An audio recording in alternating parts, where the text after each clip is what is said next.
ஐயோ கடவுளே, இப்போ நான் என்ன செய்வேன்? மாலா, என்னாச்சு? ஏன் ஒரு மாதிரி இருக்க? ஏங்க ஒரு ஆக்சிடென்ட் நடந்துட்டுங்க. ஐயையோ, யாருக்கு என்னாச்சுமா? ஏங்க உங்க அம்மா ஆசையா வாங்கி கொடுத்த ஊறுகாய் ஜாடி உடஞ்சிட்டு. அவ்வளவுதானே. நான் கூட என்னமோ ஏதோன்னு பயந்துட்டேன். ஊறுகாய் எள்ளி வேற ஜாடியில போடு. ஏங்க ஊறுகாய் ஜாடி கீழே விழுந்து உடஞ்சது இல்ல, கீழே உங்க லேப்டாப் இருந்துச்சு, அது மேலேயே விழுந்துட்டு. ஐயையோ, லேப்டாப் ஒர்க் ஆகுதா இல்லையா? லேப்டாப் நல்லா தான் ஒர்க் ஆகுது, ஆனா கீபோர்டு மேல பூரா ஊறுகாய் கொட்டினதுல பிசு பிசுன்னு சிவப்பு கலரா எண்ணெயா இருக்கு.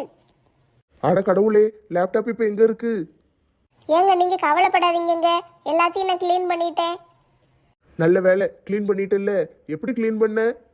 வாஷிங் மிஷினுக்குள்ள போட்டு லிக்விட் ஊற்றி ஒரு சுத்து சுத்த விட்டேங்க. நல்லா பளிச்சுன்னு வெள்ளையாயிட்டு, அதுக்கு பிறகு ஊறுகாய் வாசமும் போயிட்டு. அடி பாவி, வாஷிங் மிஷினுக்குள்ள கொண்ட லேப்டாப்பை போட்ட ஆன் ஆகுதா இல்லையா? லேப்டாப் நல்லா ஆன் ஆயிட்டுங்க, ஆனால் ஸ்க்ரீனில் பூரா ஏதோ கடல் அலை மாதிரி மீன் நீந்துற மாதிரி இருக்கு. பார்க்க நல்லா அழகா இருக்குங்க.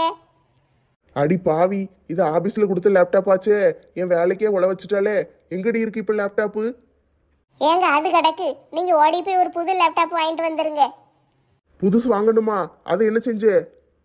லேப்டாப்பை கையில் கொண்டு வந்தேன்னா அந்த நேரம் பார்த்து கீழே கொட்டி கிடந்த ஊறுகாய் மேலே ஒரு கரப்பாம்பூச்சி வந்து உட்கார பார்த்துச்சு. எனக்கு கோவம் வந்துச்சு பாருங்க.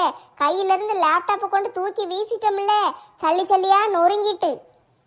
கரப்பாம்பூச்சியா? இல்லைங்க, கரப்பாம்பூச்சி தப்பிச்சிட்டு. நொறுங்கினது உங்கள் லேப்டாப்பு தான்.